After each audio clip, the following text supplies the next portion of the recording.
Ciao à tutti, ciao ragazzi. Le 11 novembre en Italie, ce n'est pas un jour férié comme en France, c'est la San Martino. C'est une fête que peu d'Italiens connaissent, mais qui à Venise a une saveur toute particulière. Alors découvrons ensemble ce qui se passe à Venise ce jour-là et ne manquez pas ma Coco Touch, une Coco Touch gourmande. Je vous dis à tout de suite, c'est parti! Bienvenue sur Nuovo Respiro. Si la culture italienne vous intéresse, vous êtes au bon endroit.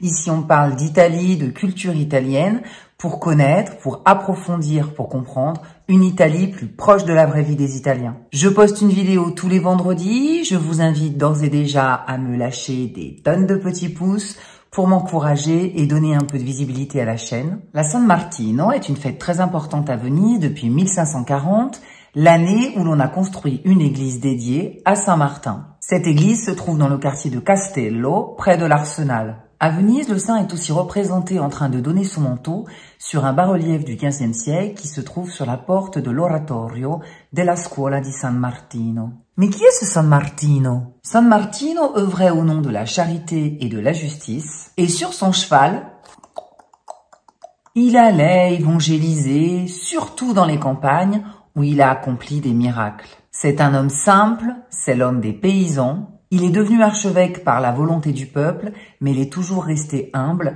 et a toujours lutté contre les fastes et les excès de son époque. Il est mort en France, à Tours, le 11 novembre 397, et on trouve encore sa dépouille dans la basilique de Tours qui porte son nom. Une légende veut que des fleurs se soient mises à éclore après le passage de son corps, et ce phénomène a donné naissance à l'expression « l'été de la Saint-Martin », l'estate di San Martino. Une période de redoux au mois de novembre qui correspond à peu près à 3 jours, à ne pas confondre avec l'été indien de nos amis canadiens qui commence plus tôt. On ira où tu voudras quand tu voudras et l'on s'aimera encore lorsque l'amour sera mort. Jodassin, si tu m'entends.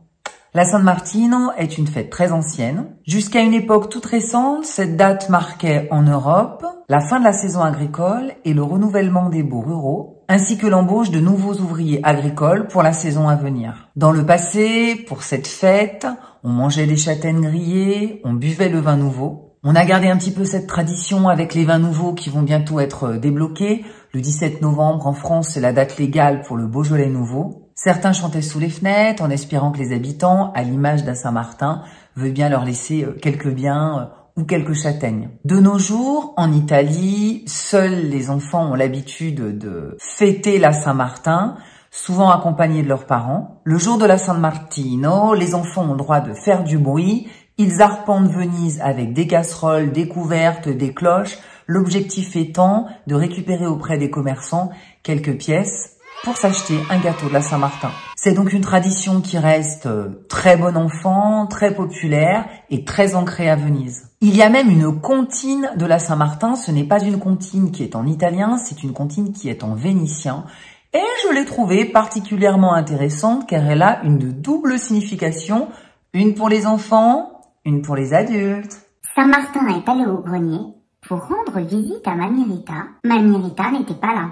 Saint-Martin avec le cul par terre et avec notre petit sac, messieurs, mesdames, c'est la Saint-Martin. Bon, ça c'est la version pour les petits, mais en fait, il y a une légende qui est beaucoup moins politiquement correcte. Il y a très longtemps, un vieil homme qui s'appelle Martino et qui habitait dans le quartier du Castello avait l'habitude de courir le guilledou et de courtiser toutes les jeunes filles du secteur. Tout le monde se moquait de lui.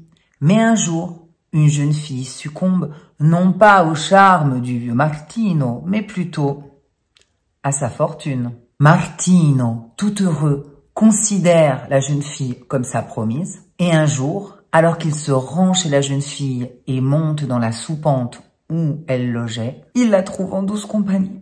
Il fut tellement surpris qu'il en tomba le cul par terre. Le 11 novembre, si vous avez la chance d'être à Venise, regardez bien les devantures des pâtisseries. Elles sont décorées de plein de gâteaux qui représentent San Martino à cheval. D'ailleurs, ce sont ces gâteaux que les enfants achètent avec les sous glanés en ville, avec les casseroles, etc.